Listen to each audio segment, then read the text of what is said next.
This is leased land from the city. It's 265 acres.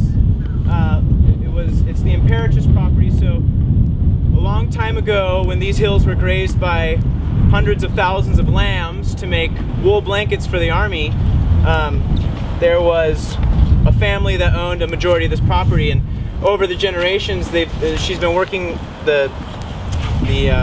The woman who has inherited all this property has been working with the city to kind of divvy it up, and so we petitioned a year ago, maybe 2 years ago. I can't remember how long the process has been to get this property, and our petition was picked. So here we are. This whole farm is 6 months old and has been an incredible learning curve.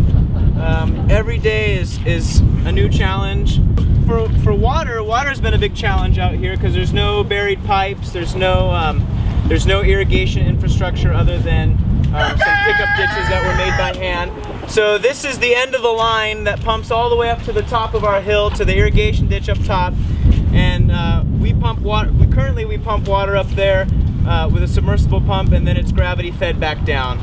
So we've kind of had to play around with some sources of water, and right now this is the one that's working best for us. Although we will probably need to bury our lines come winter time because that was an issue. But yeah, this is where we started, and this in the future will be our central hub. We'll do our lambing down here. We have 4 pregnant ewes right now. We'll be incubating our eggs for our meat bird population, and kind of having a little nursery down here. Actually, my little pet project on the farm, you can kind of see a little taste of it, is a black soldier fly bin back there, and you'll see our compost up top, and you'll see why we don't want to turn it. And I'm very excited about this. This is our first batch of finished compost.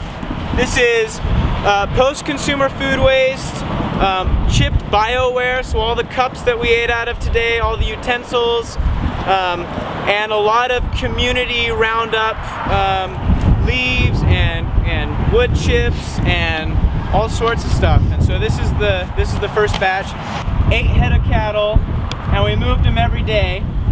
And we started that on the 19th of November and worked them down and up and back down 36 days, 12 paddocks per row, and then took them outside of the fence and worked them all the way up the fence, and you can't even see them now. They're so far gone out in our grass, and we'll get up there.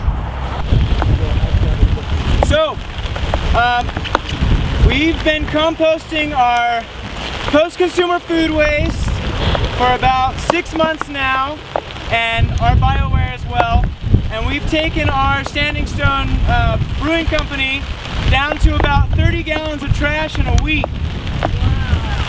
And I don't even, I can't remember the maximum capacity for our restaurant, but it's a big restaurant. And we make less trash than the average household does in a week, so that's pretty exciting. So this is where we store all of our BioWare. We have our to-go containers, all of our paper towels from the restaurant, even milk cartons. We cut this little plastic lip out, and it all gets chipped and shredded. And these are our very skittish, not yet warmed up lambs. We're working on it, 1 grain bucket at a time. And these are our chicken tractors.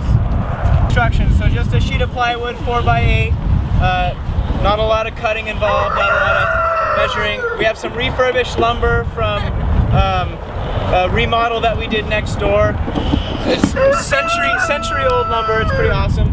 And these are pretty easy to just move with one person and knock all their water over. It's okay, we have more where that came from. And so, yeah, so we'll just walk them all the way down the line and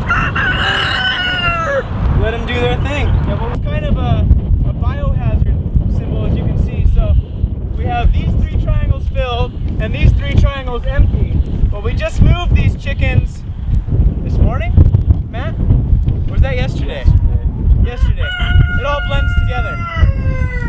So these have been affected by the chickens, and as you can see, it's been so wet they really get to work. But this is a day and a half old, and they're tearing this stuff